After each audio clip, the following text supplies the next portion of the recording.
शहर के शोर शराबे से दूर एक बहुत बड़ी पहाड़ी पर बना हुआ वो सफ़ेद बंगला बाहर से देखने में किसी स्वर्ग जैसा लगता था।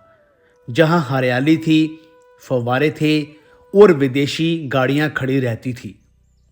उस घर की मालकिन सोनिया थी, जिसकी उम्र अभी सिर्फ 26 साल थी और उसकी सुंदरता ऐसी थी कि कोई भी उसे देखे तो बस देखता ही रह जाए।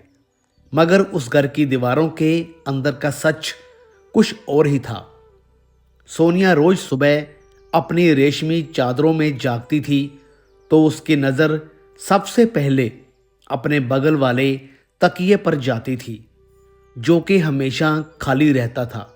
उसका पति विक्रम एक बहुत बड़ा बिजनेस टाइकून था, जिसके लिए पैसा भगवान था और पत्नी सिर्फ घर की शोभा बढ़ाने वाली एक मूर्ति। विक्रम कभी महीने में एक बार घर आता, और वो भी सिर्फ अपने कपड़े बदलने या किसी पार्टी में सोनिया को साथ ले जाने के लिए, ताकि दुनिया को दिखा सके कि उसकी बीवी कितनी सुंदर है। सोनिया के पास पहनने के लिए दुनिया के सबसे महंगे कपड़े थे, पर उसे देखने वाला कोई नहीं था। वो हीरो के हार पहनकर आईने के सामने खड़ी होती और अपनी ही परछाई से बातें करती थी। घर में 20 नौकर थे जो सर झुकाकर हुक्म मानते थे, पर कोई उससे नजर मिलाकर बात नहीं करता था।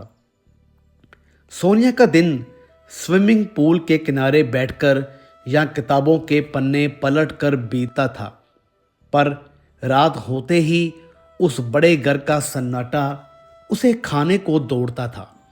उसे लगता था कि उसकी जवानी और उसकी इच्छाएं इस अमीर पिंजरे में घुटकर मर जाएंगी।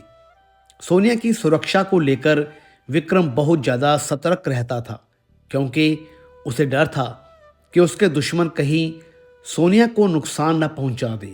इसलिए उसने पुराने बूढ़े गार्ड को हटाकर एक नई सिक्योरिटी एजेंसी से सबसे बेहतरीन बॉडीगार्ड की मांग की। और तब रोहन उस घर में आया। रोहन कोई साधारण आदमी नहीं था। वो 6 फुट 2 इंच लंबा चौड़ा, पक्का रंग और लोहे जैसी मांसपेशियों वाला नौजवान था।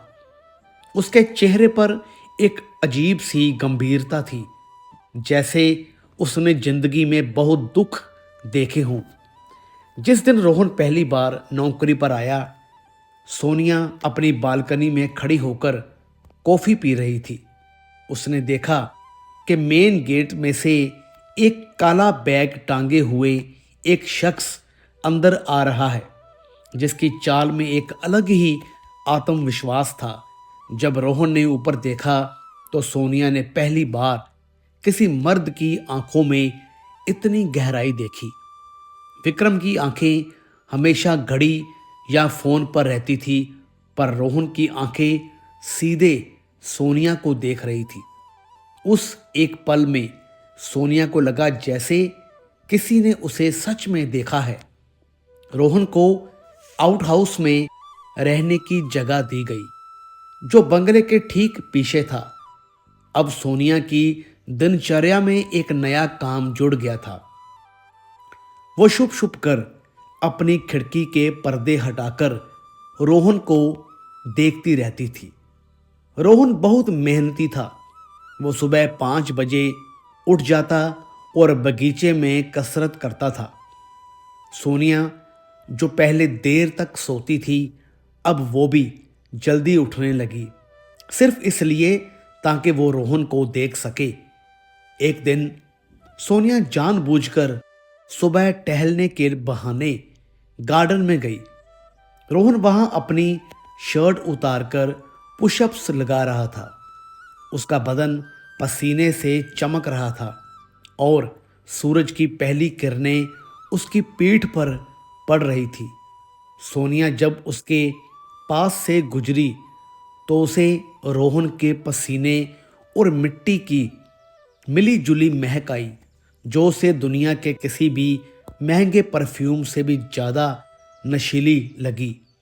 रोहन ने सोनिया को देखते ही तुरंत अपनी शर्ट पहनी और नज़रें झुकाकर कहा, गुड मॉर्निंग मैम। सोनिया के पास कहने को कुछ नहीं था। उसका गला सूख गया था। उसने बस सिर हिलाया और वहां से तेज कदमों से चली गई। अपने कमरे में आकर सोनिया का दिल जोर जोर से धड़क रहा था। उसे अपने आप पर शर्म भी आ रही थी और एक अजीब सा मज़ा भी आ रहा था। वो एक शादीशुदा औरत थी, पर उसका मन उस नौकर की तरफ भाग रहा था जिसे वो शायद कभी पा नहीं सकती थी। अगले कुछ हफ्तों तक ये लुका छिपी का खेल चलता रहा। जब भी सोनिया शॉपिंग या पार्लर जाने के लिए अपनी कार निकालती, रोहन ड्राइवर के बगल वाली सीट पर बैठता और सोनिया पीछे बैठती। कार के अंदर खामोशी होती थी, पर बीच वाले शीशे में बहुत कुछ चल रहा होता था। सोनिया अक्सर शीशे में देखती और पाती कि रोहन भी उसे ही देख रहा है। जैसे ही उनकी नज़रें मिलती, रोहन अपनी आंखें हटा देता। ये खामोश इशारा बता रहा था कि आग दोनों ही तरफ लगी है। एक दिन कार में एसी चलने के बावजूद सोनिया को गर्मी लग रही थी। उसने रोहन से पानी की बोतल मांगी। रोहन ने बोतल दी तो उनकी उंगलियां एक दूसरे से छू गई। वो स्पर्श इतना जोरदार था जैसे किसी ने बिजली का नंगा तार को छू लिया हो। सोनिया ने जल्दी से बोतल खींची और पानी पीने लगी, पर उसके हाथ कांप रहे थे। रोहन ने भी मुट्ठी भींच ली थी। वो भी अपने जज्बातों से लड़ रहा था, क्योंकि वो जानता था कि अगर उसने हद पार की तो उसकी नौकरी और इज्जत दोनों जाएगी। मानसून का महीना आ गया था और शहर में भारी बारिश की चेतावनी थी। विक्रम ने फ़ोन करके बताया कि उसकी फ़्लाइट कैंसिल हो गई है और वो अब एक हफ्ते के बाद ही लंदन से वापस आएगा। ये खबर सुनकर सोनिया को ना जाने क्यों खुशी हुई कि उसे अपनी आज़ादी मिल गई। उस दिन शाम से ही मौसम बहुत डरावना हो गया था। काले बादल ऐसे गिरे थे जैसे रात हो गई हो। हवाएं पेड़ों को उखाड़ने पर तुली थी। घर के सारे नौकर अपने अपने क्वार्टर में जा चुके थे और बड़े बंगले में सिर्फ सोनिया अकेली थी। रात के 10 बजते बजते बिजली कड़कने लगी और पूरे इलाके की लाइट गुल हो गई। इन्वर्टर भी कुछ खराबी की वजह से काम नहीं कर रहा था। पूरा घर अंधेरे में डूब गया। सोनिया को अंधेरे से फोबिया था। उसे लगता था कि अंधेरे में दीवारें उसे दबा देंगी। वो अपने बेडरूम में मोमबत्ती जलाने की कोशिश कर रही थी कि तभी खिड़की का कांच जोर से टूटा और हवा अंदर आ गई। सोनिया की चीख निकल गई और उसने रोहन को आवाज़ दी। रोहन नीचे पहरा दे रहा था। मालकिन की चीख सुनते ही वो सुरक्षा के सारे नियम तोड़कर घर के अंदर भागा। वो दौड़ता हुआ सीढ़ियां चढ़ा और सोनिया के कमरे का दरवाज़ा धक्का देकर खोला। बिजली की चमक में उसने देखा कि सोनिया बिस्तर के कोने में दुबकी हुई है और कांप रही है। रोहन बारिश में पूरा भीगा हुआ था। उसके बाल और कपड़े पानी से टपक रहे थे। सोनिया ने जब रोहन को देखा तो वो सुध बुध खो बैठी और दौड़कर उसके पास गई। उसने रोहन को कसकर पकड़ लिया, जैसे कोई डूबता हुआ इंसान तिनके को पकड़ता है। सोनिया का शरीर ठंडा पड़ चुका था और रोहन का शरीर कसरत और भागने की वजह से गर्म था। जब वो दोनों टकराए तो एक अजीब सा नशा छा गया। रोहन ने पहले तो हाथ ऊपर रखे, कि वो मालकिन को नाश हुए, पर सोनिया का डर और उसकी नज़दीकी ने रोहन का संयम तोड़ दिया। उसने धीरे से अपने हाथ सोनिया की पीठ पर रख दिए और कहा, शांत हो जाइए मैम, मैं हूं ना। बाहर बादलों की गरज और तेज हो गई, पर कमरे के अंदर सिर्फ उनकी तेज सांसों की आवाज़ थी।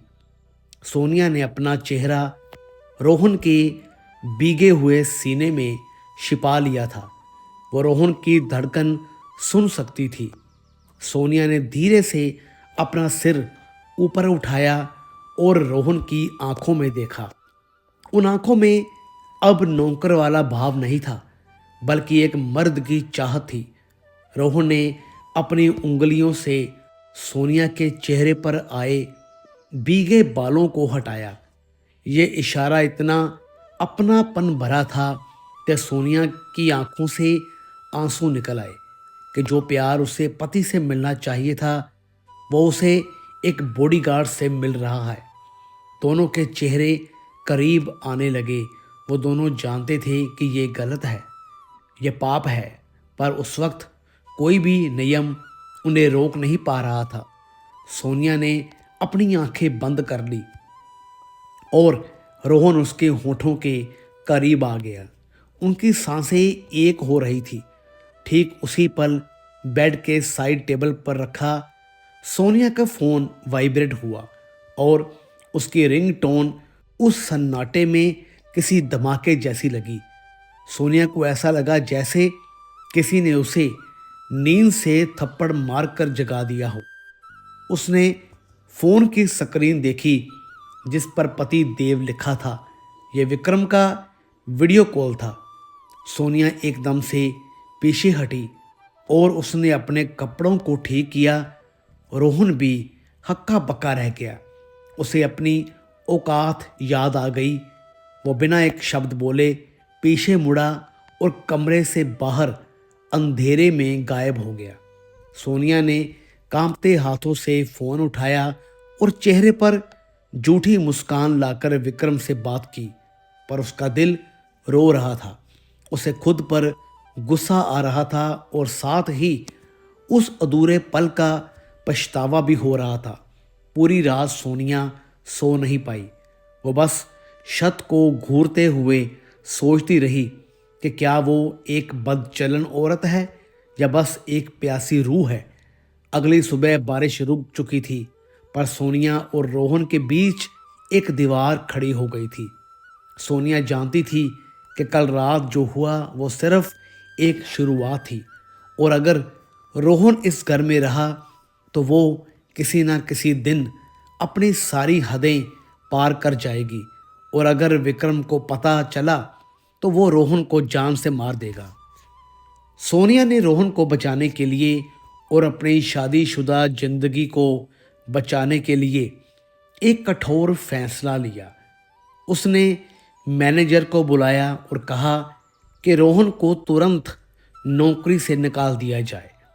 मैनेजर हैरान था क्योंकि रोहन बहुत अच्छा काम करता था, पर सोनिया ने झूठ बोला कि उसका काम ठीक नहीं है। रोहन को जब ये पता चला तो उसने कोई सफाई नहीं दी। वो समझ गया कि सोनिया क्या कर रही है। वो अपना बैग लेकर गेट की तरफ बढ़ा। सोनिया ऊपर खिड़की से उसे जाता हुआ देख रही थी। रोहन ने एक बार पीछे मुड़कर ऊपर देखा। उसकी आंखों में शिकायत नहीं थी, बस एक दर्द भरा अलविदा था। रोहन के जाने के बाद घर फिर से कब्रिस्तान जैसा शांत हो गया। 1 महीना बीत गया। सोनिया ने अपने आप को संभालने की कोशिश की, पर एक दिन विक्रम जल्दी घर आया और नहाने चला गया। उसका लैपटॉप टेबल पर खुला था। सोनिया ने सोचा कि वो कोई फिल्म लगा ले, पर जैसे ही उसने लैपटॉप छुआ, एक ईमेल नोटिफिकेशन आया जो किसी जेसिका नाम की औरत का था। सोनिया की उत्सुकता बढ़ गई। उसने वो ईमेल खोला और उसके पैरों तले जमीन खिसक गई। उस ईमेल में विक्रम और जेसिका की शादी की तस्वीरें थी और साथ में 2 बच्चे भी थे। विक्रम का लंदन में एक पूरा दूसरा परिवार था। वो सोनिया को बिजनेस ट्रिप का बहाना बनाकर उस औरत के पास जाता था। सोनिया को चक्कर आ गया, वो ज़मीन पर गिर गई। उसे लगा कि उसने अपनी वफादारी साबित करने के लिए रोहन को ठुकरा दिया, जो उसे सच्चा प्यार करता था, और बदले में उसे सिर्फ धोखा मिला। उस दिन सोनिया ने विक्रम से कुछ नहीं कहा। उसने चुपचाप अपने आंसू पोंछे और ठान लिया कि अब वो सती सावित्री बनकर नहीं रहेगी। विक्रम के सो जाने के बाद सोनिया ने पूरी रात जाग कर सोचा। उसने महसूस किया कि उसका पैसा, उसका घर, उसके गहने सब बेकार हैं अगर उसके पास खुशी नहीं है। उसे रोहन की याद आई कि कैसे वो उसकी हिफाजत करता था। सोनिया ने अगले ही दिन अपने एक पुराने दोस्त की मदद से प्राइवेट जासूस लगाया ताकि रोहन को ढूंढा जा सके। 3 दिन के बाद पता चला कि रोहन शहर के एक बदनाम इलाके के नाइट क्लब में बाउंसर की नौकरी कर रहा है, क्योंकि सोनिया ने उसे बिना रिकमेंडेशंस के निकाला था, इसलिए उसे अच्छी नौकरी नहीं मिली। ये जानकर सोनिया का कलेजा मुंह को आ गया कि उसकी वजह से रोहन को धक्के खाने पड़ रहे हैं। शनिवार की रात सोनिया ने अपनी सबसे खूबसूरत ब्लैक ड्रेस पहनी और अपनी ऑडी कार लेकर उस क्लब पहुंची। क्लब के बाहर नशे में धुत रईस जादों की भीड़ थी और रोहन वहां खड़ा होकर भीड़ को संभाल रहा था। उसने एक सस्ती टी शर्ट पहनी थी और वो थका हुआ लग रहा था। सोनिया कार से उतरी तो सबकी नज़रें उस पर टिक गई, पर सोनिया की नज़रें सिर्फ रोहन पर थी। रोहन ने जब सोनिया को देखा तो उसने अपना चेहरा फेर लिया। वो अपमान नहीं भूला था। सोनिया उसके पास गई और बोली, मुझे तुमसे बात करनी है रोहन। रोहन ने रूखेपन से कहा, मैम, यह जगह आपके लायक नहीं है, आप जाइए यहाँ से। सोनिया ने कहा, अगर तुम नहीं आए तो मैं यहीं सबके सामने तमाशा करूंगी। रोहन सोनिया की जिद जानता था। वो अपने इंचार्ज से बोलकर 2 मिनट के लिए बाहर आया।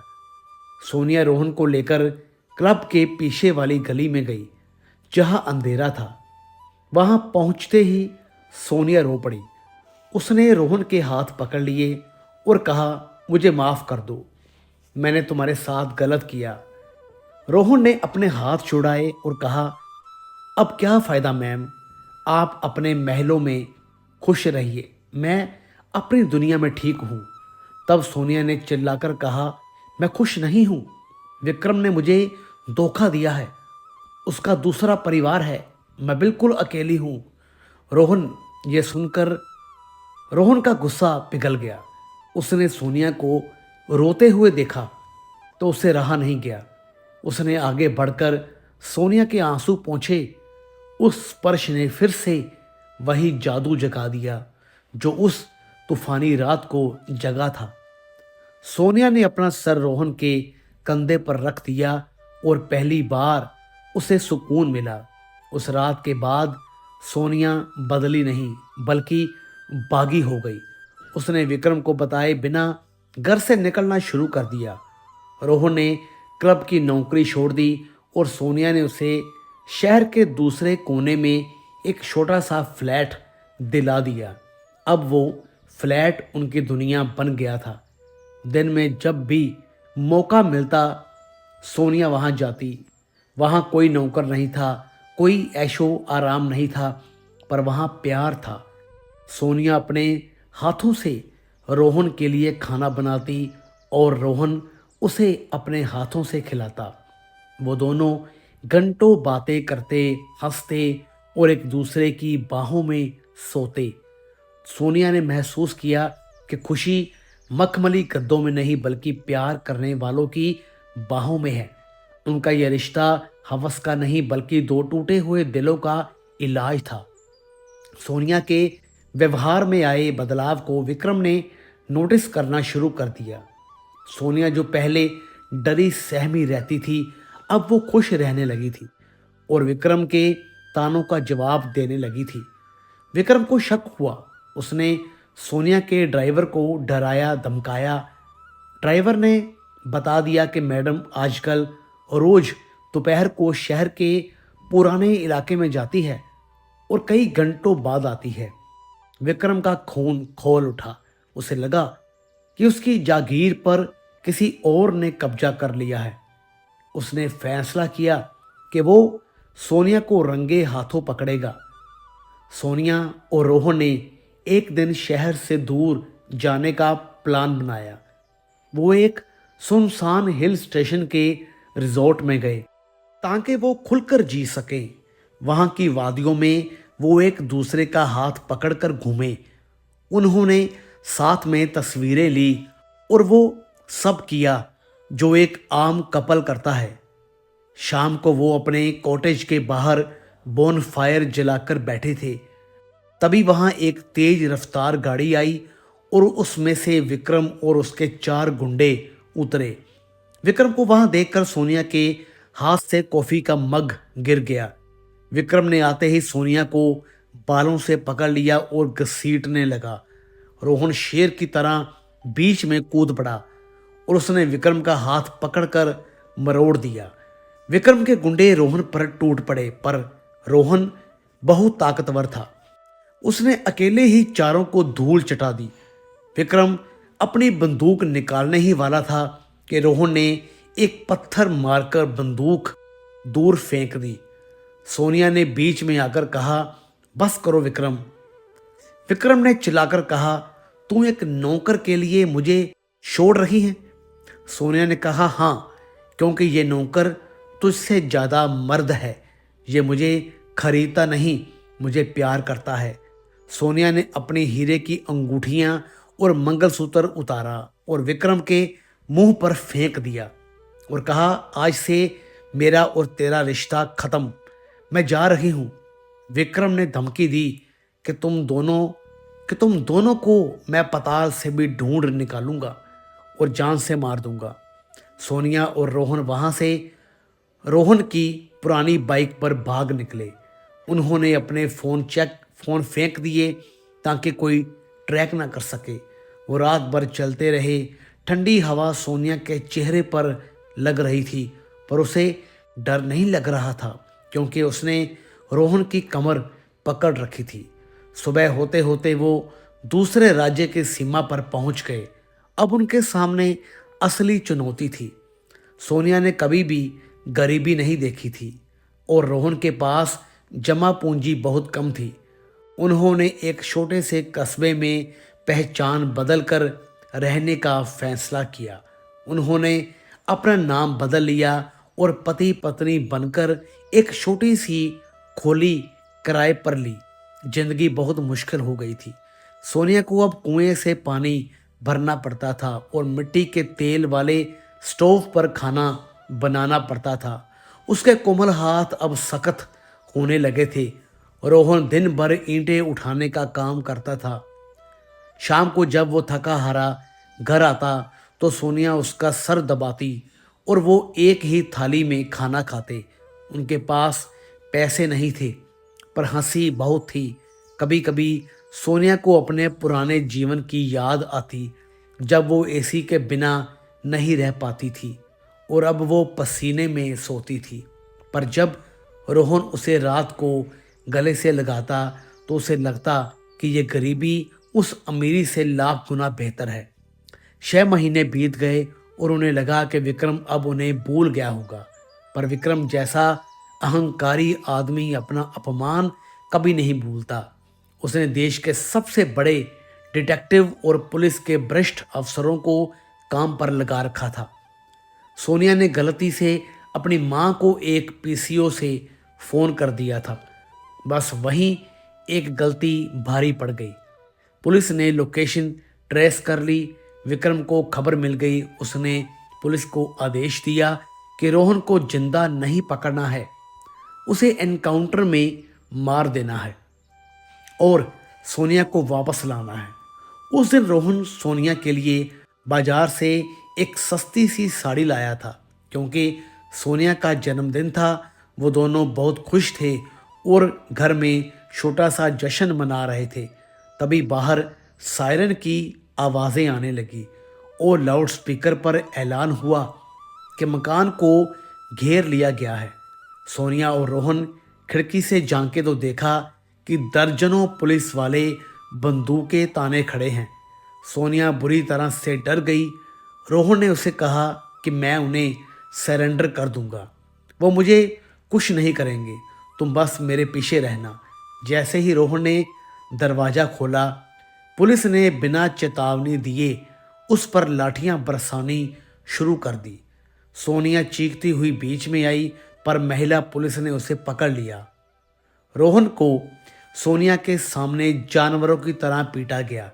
उसका सर फट गया और वो खून से लथपथ जमीन पर गिर गया। पुलिस उसे घसीटते हुए जीप में डाल रही थी और रोहन आधी बेहोशी में भी सोनिया का नाम ले रहा था। सोनिया ने इंस्पेक्टर के पैर पकड़े और भीख मांगी कि उसे मत मारो, पर वहाँ विक्रम के पैसे बोल रहे थे। थाने में सोनिया को एक अलग कमरे में बिठाया गया। थोड़ी देर के बाद वहाँ विक्रम आया। उसने सूट पहन रखा था और उसके चेहरे पर एक शैतानी मुस्कान थी। उसने सोनिया को एक वीडियो दिखाया जिसमें रोहन लॉकअप में पड़ा था और पुलिस वाले उसे मारने की तैयारी कर रहे थे। विक्रम ने कहा, तुम्हारे पास सिर्फ एक रास्ता है। अगर तुम चाहती हो कि ये जिंदा रहे तो तुम्हें मेरे साथ चलना होगा और कोर्ट में ये बयान देना होगा कि ये तुम्हें किडनैप करके ले गया था और तुम्हें डरा धमका कर रखा था। अगर तुमने सच बोला तो अगले 10 मिनट में रोहन की लाश मिलेगी। सोनिया के सामने एक तरफ उसका प्यार था और दूसरी तरफ उसकी जान। उसने सोचा कि अगर रोहन मर गया तो मेरे प्यार का क्या फ़ायदा। सोनिया ने अपने दिल को पत्थर कर लिया। उसने विक्रम की शर्त मान ली। उसने सोचा कि रोहन का नफरत करना उसके मरने से बेहतर है, कम से कम वो जिंदा तो रहेगा।